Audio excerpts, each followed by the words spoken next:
मूर्छित जैसे हो गए। अब तो भूल ही गए कि क्या लीला चल रही है, अब खो गए, पता नहीं कहां हूं मैं। अब जैसे ही उनने अपने देहाध्यास की निवृत्ति हुई, आगे पीछे झूलने लगे। ठाकुर जी बोले कहा करो, अरे कुंभना कहा कर रहो। इतने में तो महाराज छीके से मटकी नीचे गिरी, जोर की आवाज भाई। ठाकुर जी ने तुरंत वहीं से खप्पर पकड़ी और ऊपर उछल के, और ठाकुर जी तो भग गए, कुंभन दास वहीं रह गए। गोपी निकल के आई, चोर चोर चोर चोर चोर, लाठी उठाई, दियो जरायो, नेक प्रकाश कियो, कुंभन दास जी में बरसाए डंडा। कुंभन दास जी तब भी मुस्कुरा रहे हैं आनंद में, वो तो भाव विभोर हैं, उनको तो पता ही नहीं मेरे संग क्या हो रहा है। नेक और प्रकाश कियो, तब सबने कही अरे भैया कौन है? बोले ये तो कुंभन दास है, श्री जी के मंदिर में राग सेवा करे, बता या बाबा को कहा पड़ी आधी रात में चोरी करवे आयो है। थोड़ी बहुत देर बाद जब उनके देहाध्यास की निवृत्ति जब टूटी, जब पुनः देह में पधारे, तब उठ करके गोपी को प्रणाम कियो, और प्रणाम करके बाहर आए। वृक्ष के नीचे ठाकुर जी खड़े हुए, कुंभन दास जी लंगड़ा रहे हैं, पाम टूट गए, यहाँ पे लगी है, सिर में लगी है चोट। ठाकुर जी बोले क्यों रे कुंभना, कैसी रही चोरी? बोले आपकी तो बहुत बढ़िया रही, हमारी तो दशा दिखी रही है। बोले तेरी गलती है, मैंने तो तोते कही जल्दी करियो। अरे भाई जैसे ही मटकी गिरी तुरंत भगवे को कामजन, कौन सी मुद्रा में बैठो भैया वहां पे? ठाकुर जी को प्रणाम कियो, ठाकुर जी को अपने हृदय से लगायो कुंभन दास जी ने। तभी ठाकुर जी ने उनके कान में एक शुभ समाचार दियो। बोले अरे कुंभना, आज तो को एक शुभ समाचार दूं। बोले कहा तू घर जावेगो ना, तो तेरी गृहिणी ने आज एक नवीन बालक को जन्म दियो है, और वो बालक मेरो ही रूप मानियो।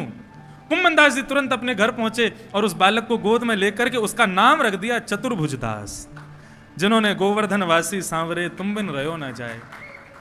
इस पद के रचयिता कुंभन दास जी के पुत्र हैं श्री चतुर्भुज दास जी, और श्री चतुर्भुज दास जी का प्राकट्य इस लीला के बाद में हुआ।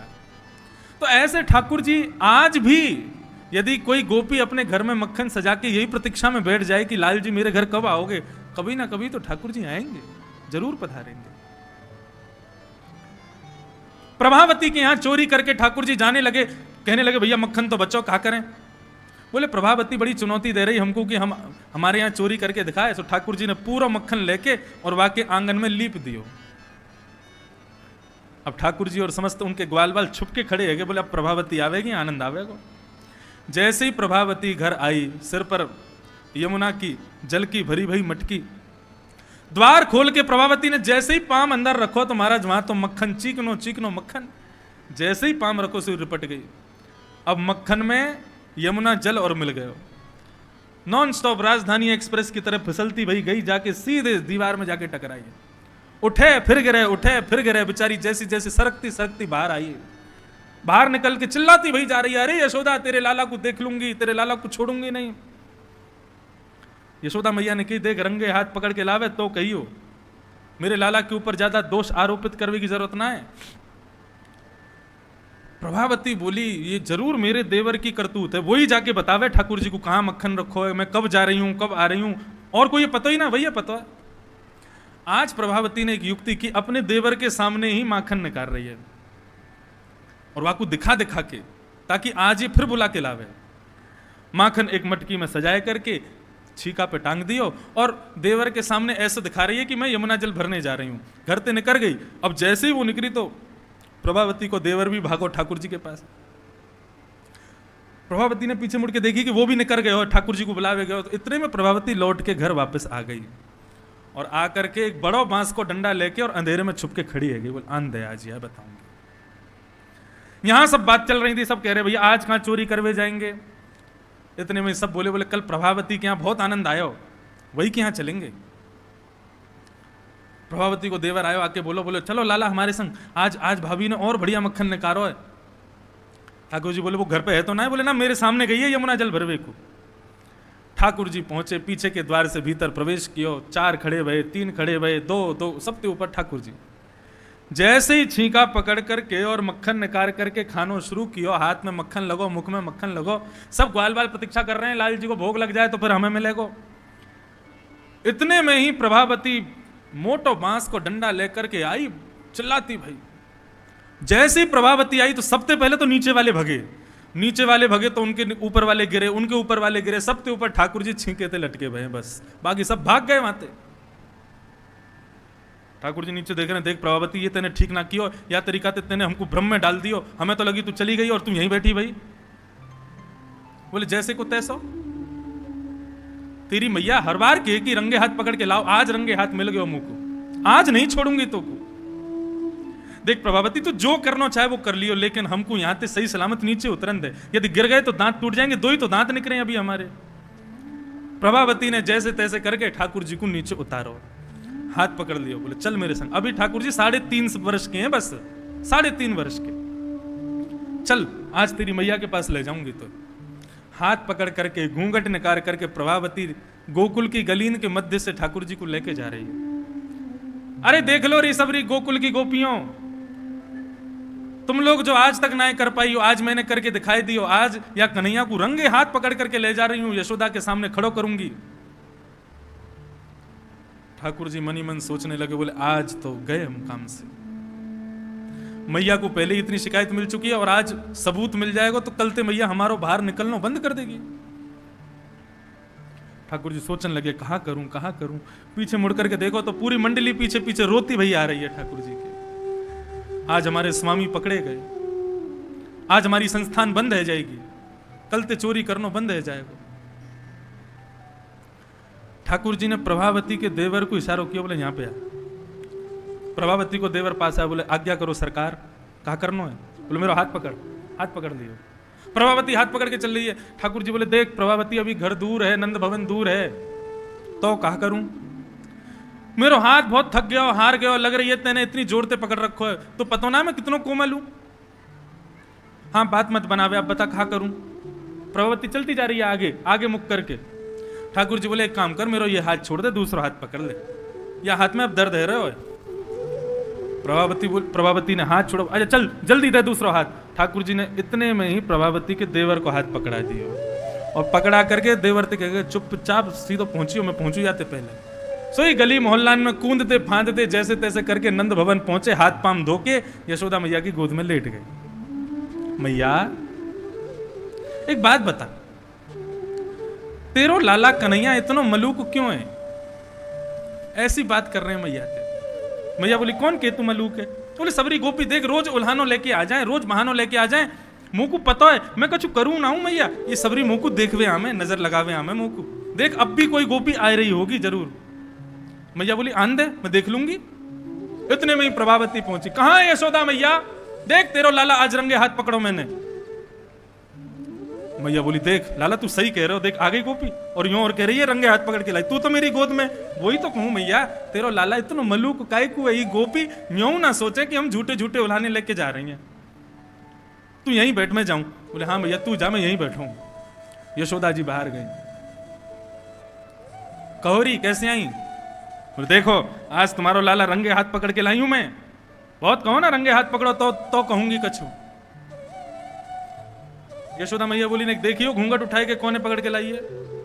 प्रभावती ने घूंघट उठाए करके देखी, वो तो वही को देवर। भाग बंदर, कहां ते आया तू? अब मैया मैं तो लाला को पकड़ के लाई, ये जन कहां ते आ गो मुझे ना पता। यशोदा मैया ने खूब सुनाई, बोले मेरे लाला के पीछे पड़ी रहे, मेरे लाला के पीछे पड़ी रहे, वहां पे झूठे झूठे इल्जाम लगावे, तेरे लाला के ऊपर इल्जाम लगाऊं चोरी को, कैसा लगेगा? प्रभावती रो रही है खड़ी खड़ी। बोले मैया मैंने कन्हैया को ही पकड़ो, ये जन कहां ते आ गयो मेरे हाथ में? बोले हाँ मेरा छोरा गायब है गयो। इतने में पीछे से ठाकुर जी निकल के आए। मैया ओ मैया, इस सवेरे सवेरे कौन हल्ला मचाए रहे हो है? प्रभावती देख रही है और मनी मन सोच रही है भैया ऐसे ठाकुर जी को तो हम प्रणाम करें। मैया यशोदा तेरे लाला को मैं प्रणाम करूं आज। प्रभावती ठाकुर जी को प्रणाम कर रही है और लौट करके वापस अपने घर को जा रही है। पीछे से ठाकुर जी बोले मैया अब तुम विराजो, मैंने अपने सखान के संग खेल के आऊं। बाहर निकल करके गए, प्रभावती को आधे रास्ते में रोक लिया। कहो भाभी जी कैसी रही आज की? प्रभावती बोली मुझे बात मत करे तू। और ये बात बता तू गायब कैसे है गयो? बोले मैंने कही ना मेरे हाथ में दर्द है रहे हो, इन्हें किया हाथ को छोड़ के दूसरा पकड़ो। बोले हाँ। बोले तभी तुम्हारे देवर को हाथ पकड़ा दियो मैंने। बोले अच्छा तो ऐसे निकल के भागो। भाभी मैं तो यूं कहवे आया हूं कि आज तुमने मुंह को पकड़ो तो तुम्हारे देवर को हाथ पकड़ाए दियो, कल को यदि पकड़वे की कोशिश करी ना तो तुम्हारे खसम को हाथ पकड़ाए दूंगा। कृष्ण है मेरा नाम। ऐसी ऐसी ठाकुर जी की लीला। बंधु ये सब लीला ये भागवत में वर्णन नहीं है, ये सब रसिक जन कहते हैं। वास्तव में ठाकुर जी मक्खन की चोरी नहीं कर रहे हैं। मक्खन के बीच का शब्द है ख, और मक्खन शब्द का प्रारंभ और अंत होता है म और न से। ठाकुर जी किसकी चोरी करते हैं? बोले ख शब्द को अलग कर दो तो क्या बचा? मन। बोले मन में जो ख यानी कि खोट है उसकी चोरी करते हैं ठाकुर जी। बोले मन में जो दोष हैं, मन में जो खोट हैं, लाल जी उनकी चोरी करें। ऐसे हमारे ठाकुर जी हैं।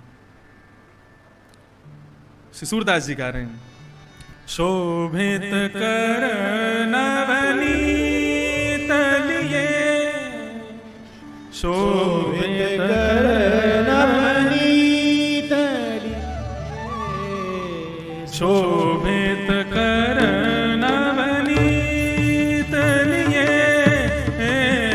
शोभित कर नवनीत लिए, शोभित कर नवनीत लिए,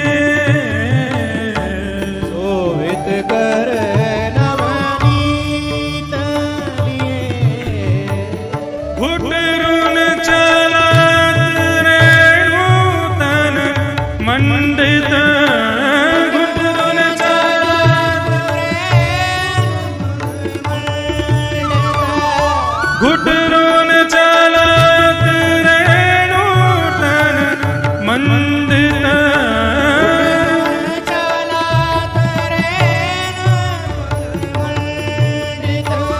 गोरोचन तिलक किए, गोरोचन तिलक किए, शोभित कर नवनीत लिए, शोभित कर नवनीत लिए।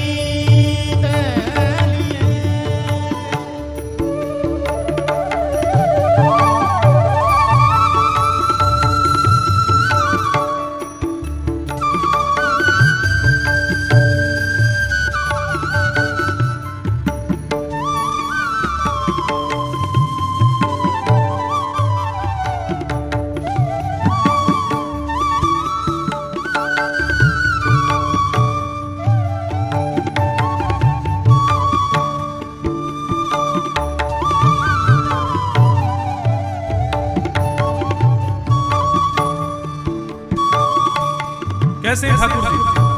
शोभित कर नवनीत लिए। ठाकुर जी के कर में नवनीत यानी कि मक्खन रखो है। घुटरुन चलत रेणु तन मंडित, गोरोचन तिलक की।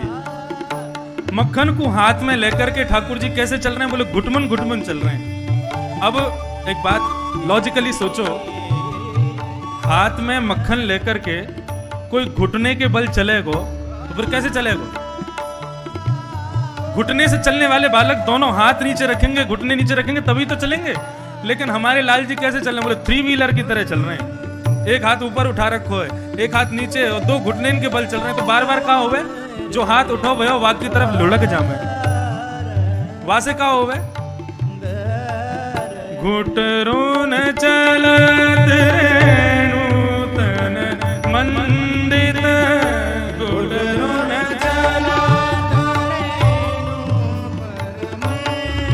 पूरी मट्टी लग जाए, पूरी ब्रज की रज में सन जाए ठाकुर जी, फिर मन में विचार करें अब मक्खन को कैसे पाऊं मैं? मुंह पे तो पूरी ब्रजरज लग गई है। सोई सोचे कि भैया यशोदा मैया के पास जाऊं, वो मेरी या रज को झाड़ देंगी, मुंह को स्वच्छ कर देंगी, तब खाऊंगा। ठाकुर जी घुटने के बल जामे और जाकर के देखें यशोदा मैया कहाँ कर रही है। यशोदा मैया अपना श्रृंगार कर रही है। लाल बिंदी सफेद बिंदी, लाल बिंदी सफेद बिंदी, या तरीका से यशोदा जी अपना श्रृंगार कर रही है। हाथ में नवनीत लिए नन्हे से ठाकुर जी यशोदा मैया को देख रहे हैं, और यशोदा मैया के मुखमंडल पर ये छोटी छोटी बिंदिन को देख के ठाकुर जी की इच्छा है रही है मैं भी बिंदी लगाऊं, मैं भी ऐसी पत्रावली अपने बना लूं। तो ठाकुर जी कहा करें? बोले अब सफेद बिंदी को मक्खन तो है लेकिन लाल बिंदी तो है ही ना है, तो फिर कहा करूं? ठाकुर जी दौड़ के गौशाला में जामे और गौशाला में गोबर के ढेर के पास बैठ जाएं, और एक गोबर को बिंदी, दूसरी मक्खन की बिंदी, फिर एक गोबर की बिंदी, फिर एक मक्खन की बिंदी। गोरोचन तिलक किए, गोरोचन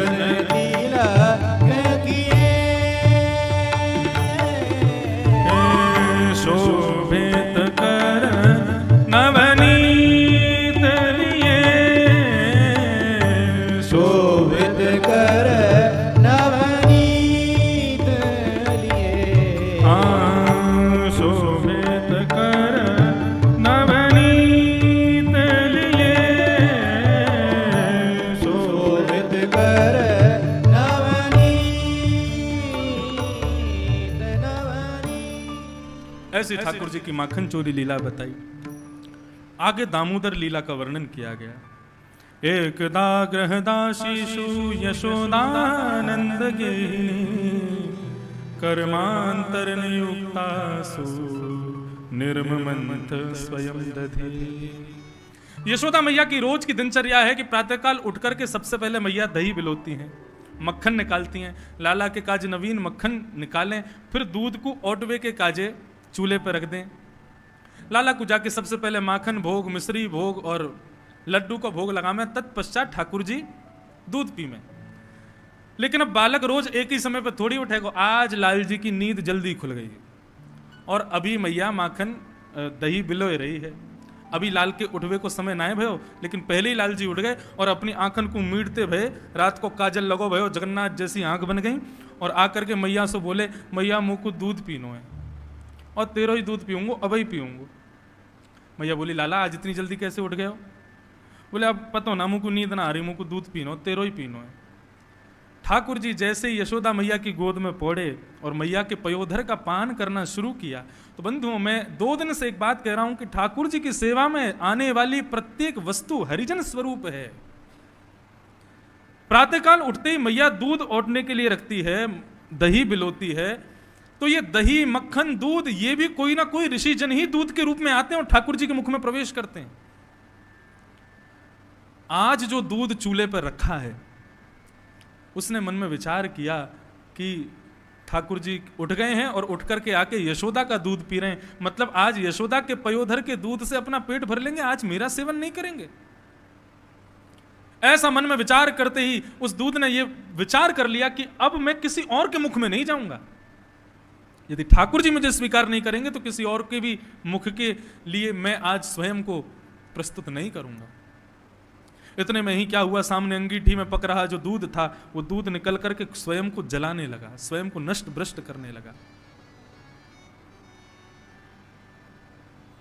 कभी कभी हम लोग भोजन करने बैठते हैं या थाली लगाते हैं या कोई सामग्री लेते हैं तो वो सामग्री हमारे हाथ से छूट जाती है।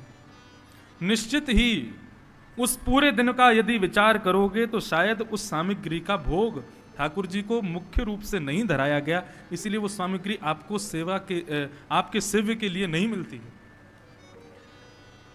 कई बार दूध भी हम लोग लेते हैं तो गिर गया, हाथ से फैल गया, उस समय यही विचार करना चाहिए शायद ठाकुर जी की सेवा में कोई कमी हमसे रह गई, इसीलिए आज हम इसको ले नहीं पाए, इसका भोग नहीं पा पाए। जिस दिन अर्चावतार घर में विराज जाए उस दिन घर की प्रत्येक गतिविधि उनके अनुसार चल रही है, यही विचार करना चाहिए। ठाकुर जी मैया का पयोधर पान करने लगे, इतने में ही दूध ने स्वयं को जलाना शुरू कर दिया, स्वयं को नष्ट करना शुरू कर दिया। यशोदा मैया ने कही, अरे अंगीठी पे रखो भयो दूध, आज उफन के बाहर आ रहे हो है। तो दूध को संभालने के लिए लाल जी को अपनी गोद से उतार करके नीचे बैठा करके मैया दौड़ी दूध को संभालने। अब दोनों भाव हैं। अगर छोटा बालक आप ठाकुर जी को समझो तो छोटा बालक सुबह सुबह उसको कोई नहीं चाहिए, केवल मां चाहिए और मां की गोद चाहिए। उस समय मां यदि अपने अन्य कार्यों में व्यस्त हो और अपने बालक को छोड़े तो बालक चिड़चिड़ा जाता है। एक भाव तो यही समझ लो। और दूसरा भाव, यदि वो परब्रह्म है तो परब्रह्म स्वयं तुम्हारी गोद में आया, तुम उनको छोड़ करके फिर से विषयों की ओर भागोगे तो परब्रह्म तो नाराज हो ही जाएगा। ठाकुर जी ने यशोदा जी की ओर देखा, बोले मैया बड़े बड़े योगी, बड़े बड़े ध्यानी, बड़े बड़े तपस्वी जो मेरे एक क्षण के दर्शन के लिए तरसते हैं, वो ईश्वर तेरी गोद में बैठ करके खेल रहा है और तू उसको छोड़ के दूध की ओर भाग रही है। भगवान बोले समत्वम योग उच्यते, समत्व होना चाहिए। सब गोपियों की घर की हंडी फूटी है लेकिन हमारी यशोदा की हंडी नहीं फोड़ी अभी हमने। आज यशोदा जी की भी सारी हंडी फोड़ेंगे। ठाकुर जी एक डंडा लेके आए और सबसे पहले तो जो मैया दही बिलो रही थी उसी को फोड़ा और फिर गए गौरस भंडार में जाकर के जितनी मटकी थी गौरस की सब फोड़ दी ठाकुर जी ने। और सबको फोड़ करके जो माखन बिखरा था ठाकुर जी की अपनी एक आवाज है, उस आवाज को निकाल के सब बानरों को बुला लिया और कहे भाई सब पाओ, जितना मक्खन फैलो, दही फैली, सबको खा जाओ। बानरों को लुटाने लगे। यशोदा मैया व्यवस्थित करके दूध को लौट के आई तो क्या देखा, दूध, दही, मक्खन, घी सब फैला पड़ा है। और तभी क्या देखती हैं कि गौरस में सने हुए ठाकुर जी हाथ में डंडा लेकर के बची हुई मटकियों को फोड़ रहे हैं।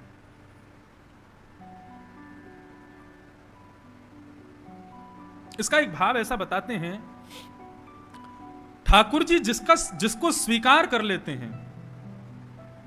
भागवत में भी 2 बार भगवान ने इस श्लोक में यह बात कही है। एक बार तो ब्रह्मा जी को कहते हैं जब बलि को बंदी बनाते हैं, तो भगवान कहते हैं मैं जिसको स्वीकार करता हूं ब्रह्मा, मैं सबसे पहले उसके वैभव आदि, उसके पास जितने गुण आदि हैं सबका हरण कर लेता हूं। यशोदा जी को ठाकुर जी ने अपनाया है। यशोदा का सबसे बड़ा जो धन है, सबसे बड़ा जो उनकी संपत्ति है, वो यही गौरस है। ठाकुर जी उसका हरण कर रहे हैं, उसको ध्वस्त कर रहे हैं। इसके भी दोनों भाव हैं कि जब मैं मिल गया तो फिर इन सब की क्या आवश्यकता। उसको केवल गौरस के रूप में मत रखिए। प्राचीन काल का सर्वधन गौरस हुआ करता था। ठाकुर जी कह रहे हैं सर्वधन मैं हूं, ये नहीं है। मैया ने मन में विचार किया, बोले आज लाला को यदि दंडित नहीं किया तो लाला बिगड़ जाएगा। और मैया ने दूर पतली सी एक छड़ी देखी। इच्छा नहीं है हृदय में, लेकिन फिर भी उस छड़ी को उठाया और उठा करके रोष में भर करके जैसे ही कन्हैया को देखा, ठाकुर जी घबरा गए। मैया का आज तक क्रोध नहीं देखा था ठाकुर जी ने। मैया जैसे ही लाल जी की ओर भागी, ठाकुर जी चौकड़ी मार के भागे। नंद भवन से बाहर निकले, गोकुल की गलियों में दौड़ने लगे। पीछे पीछे मैया यशोदा दौड़ रही है। गोकुल की अटारियों पे समस्त ब्रजवासी खड़े होकर के देख रहे हैं। कोमल कोमल चरणों से ठाकुर जी दौड़ रहे हैं। एक संत अपना भाव बता रहे कि ठाकुर जी की आयु है केवल 4-4.5 वर्ष की, और 4-4.5 वर्ष का बालक इतनी द्रुत गति से भाग नहीं पाता। वो थोड़ा धीरे ही चलता है, धीरे ही दौड़ता है।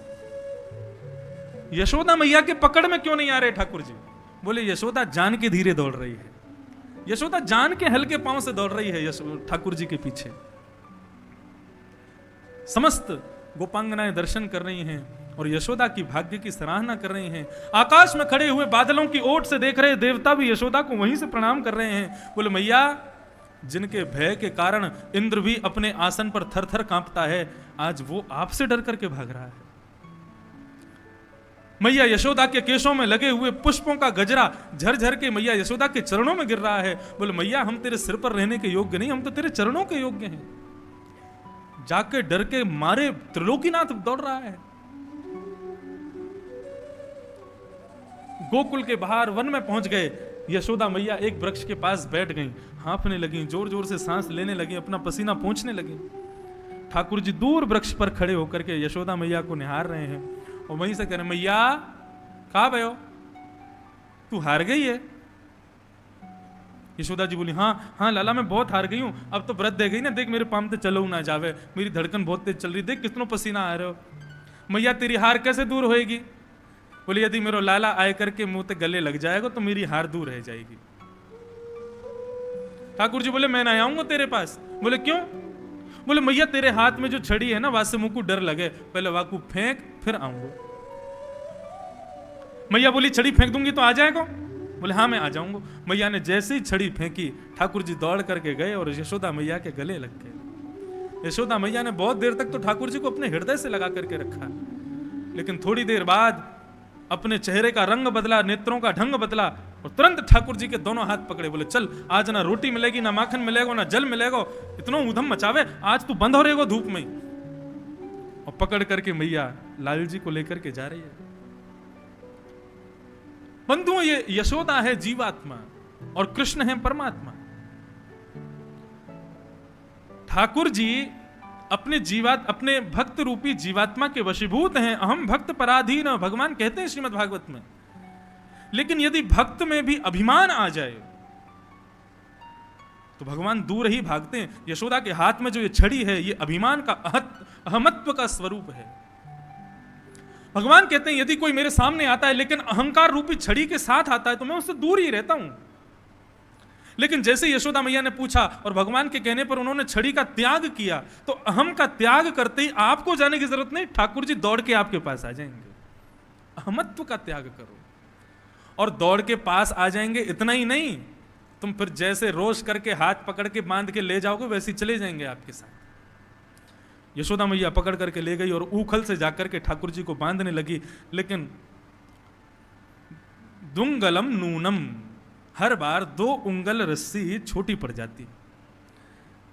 मैया ने अपने समस्त गौशाला की गायों को बांधने की रस्सी मंगा करके एक बड़ी रस्सी बनाई, लेकिन जैसे ही लाला को बांधवे को आवे सोई 2 उंगल छोटी पड़ जाए। ये 2 उंगल क्या है? एक उंगल है क्री और दूसरी उंगल है पा, कृपा। जब तक देखो भक्त के अधीन ठाकुर जी हैं, लेकिन भक्त के बंधन में तब बंधेंगे जब ठाकुर जी का वो कृपा पात्र बनेगा, जब कृपा का योग्य बनेगा। नहीं तो आप कितने भी बंधन ले आइएगा, ठाकुर जी को बांध नहीं पाओगे।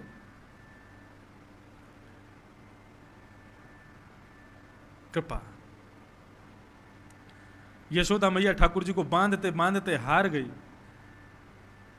सुबह से मैया ने भी कछु खायो पियो ना है, पसीना पसीना है रही है मैया। ठाकुर जी यशोदा जी के मुखमंडल की ओर देखते हैं और मैया पर दया करते हुए, कृपा करते हुए, और मैया के हाथ से पकड़ करके स्वयं के हाथ जब स्पर्श करके बंधवाते हैं, सोई रस्सी बंध जाती है। ठाकुर जी बंध गए। मैया बोली अब खड़ो रहे यहीं पे, ना मिलोगे तो आज कछु भी। ठाकुर जी धूप में खड़े हुए। इतने में ही सामने 2 वृक्ष खड़े हैं। उन वृक्षों के बीच से खिसक खिसक करके ठाकुर जी ने निकलना शुरू किया। जैसे ही उनके बीच से निकल करके आगे को बड़े जोर का झटका लगाया, जैसे ही अपने हाथों से स्पर्श किया दोनों वृक्षों को, दोनों वृक्ष टूट करके नीचे गिर गए। कुबेर के 2 पुत्र नलकुवर और मणिग्रीव वहां प्रकट हो गए, और प्रकट होकर के उन्होंने भगवान की स्तुति गाई कि वाणी गुणानुकथने श्रवणो कथाया हस्तौ चकर्मनुमनस्तव पादयोर्नः स्मृत्यां शिरस्तव निवास जगत् प्रणामे दृष्टि सतां दर्शनेस्तु भवतनूनां दृष्टि सतां दर्शनेस्तु भवतनूनां। वाणी गुणानुकथने श्रवणौ कथायाम हस्तौ चकर्म सुमनस्तव पादयोर्नः स्मृत्यां शिरस्तव निवास जगत् प्रणामे दृष्टि सतां दर्शनेस्तु भवत्तनूनाम। ये नलकुवर मणिग्रीव यमलार्जुन के वृक्ष के रूप में खड़े हैं, कुबेर के पुत्र। ये वृक्ष क्यों बने? बोले श्री नारद जी महाराज एक बार भ्रमण करते हुए जा रहे थे और नलकुवर मणिग्रीव अप्सराओं के साथ में मदांध होते हुए सरोवर में स्नान कर रहे थे। नारद जी को आता देख अप्सराओं ने थोड़ी लज्जा की और वस्त्र धारण कर लिए, थोड़ी दूर जाकर के खड़ी हो गई। लेकिन नलकुवर और मणिग्रीव अब भी जल में ही स्नान कर रहे थे, लज्जा नहीं कर रहे थे। तब नारद जी ने मन में विचार किया, बोले ये मद में अंधे नहीं है। तब कहते हैं मदिरा मत्तो श्री मदांधौ, बोले इनको मदिरा का मद नहीं है, मदिरा के नशे में नहीं है ये। बोले श्री मदांधौ, कुबेर के पुत्र है ना, बहुत संपन्न है, बहुत धनवान है, उसके मद में अंधे हो रहे हैं। 4 प्रकार के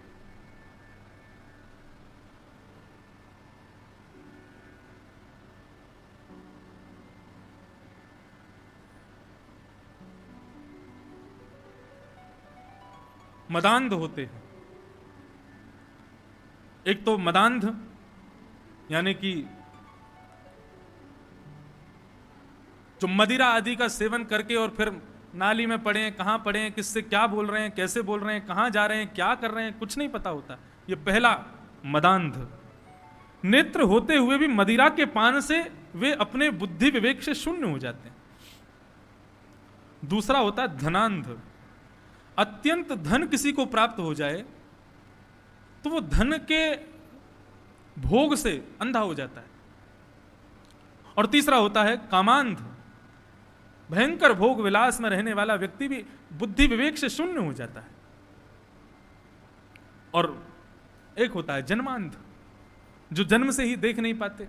लेकिन जन्म से ही देखना पाने वाले व्यक्ति तो ठीक है, उनके पास नेत्र नहीं है, लेकिन कामांध, धनांध और मनांध इनके पास तो नेत्र होते हैं, लेकिन ये फिर भी नहीं देख पाते। नेत्र ना होते हुए ना देखना, उस पर भगवान कृपा करते हैं, लेकिन नेत्र होते हुए भी जो अंधा बना रहता है, जो नहीं देखता है, ऐसे व्यक्ति के किए गए कृत्य पर भगवान कभी उसको क्षमा नहीं करते। बोले इनको धनांध हुआ है, ये धन के मद में धुत हैं। दोनों को श्राप दे दिया, बोले जाओ तुमको बहुत निर्वस्त्र रहने का शौक है ना, वृक्ष बन जाओ। लेकिन क्रोधापि देवेन वरेण तुल्यम, बड़े लोगों का क्रोध वरदान के समान होता है। नलकुवर और मणिग्रीव इसी गोकुल की भूमि में आकर के यमलार्जुन के वृक्ष बन गए।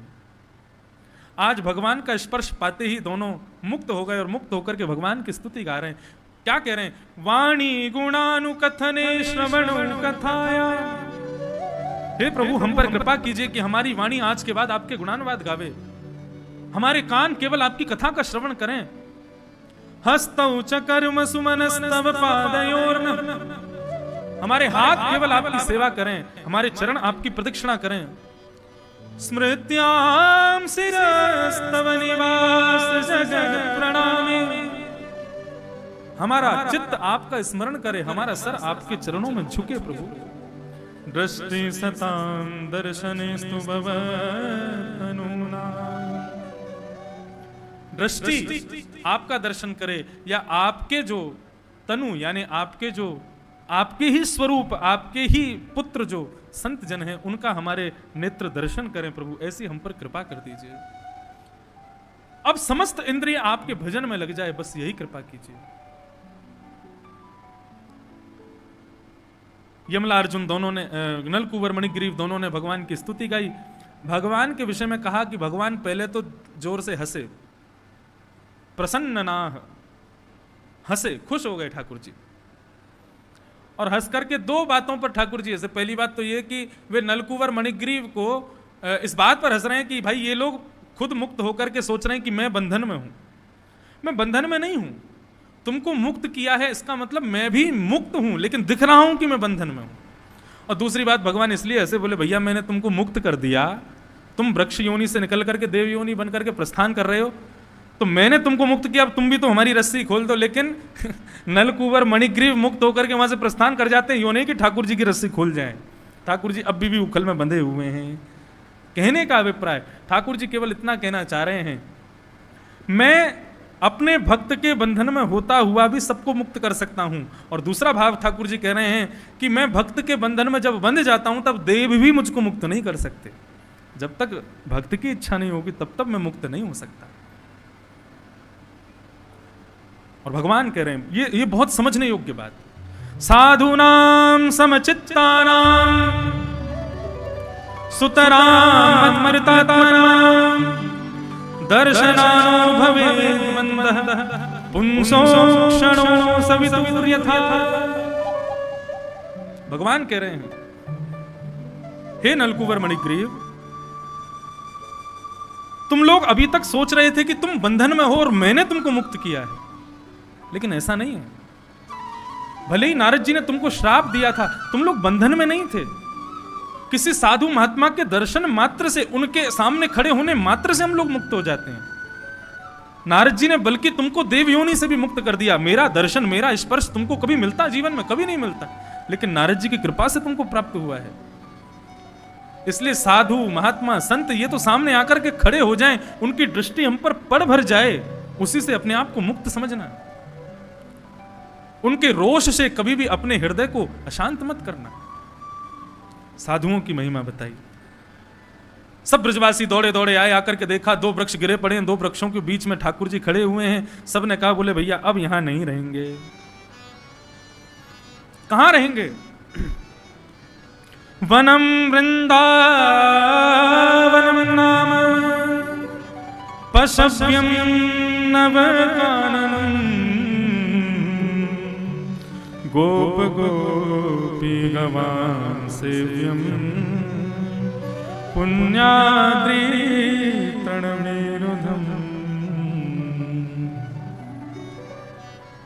वृंदावन चलेंगे। ठाकुर जी अभी 4.5 वर्ष के हैं। समस्त गोकुल वासियों के साथ में वृंदावन आ रहे हैं। वृंदावनम संप्रविश्य सर्वकाल सुखावहम। ठाकुर जी गोकुल में रहे, लेकिन एक भी दिन चैन से नहीं रहे। कोई ना कोई राक्षस आता ही गया, आता ही रहा, लेकिन ठाकुर जी जितने दिन वृंदावन में रहे, सर्वकाल सुखावहम, बहुत सुख में रहे, बहुत प्रसन्न रहे, बहुत आनंद रहे।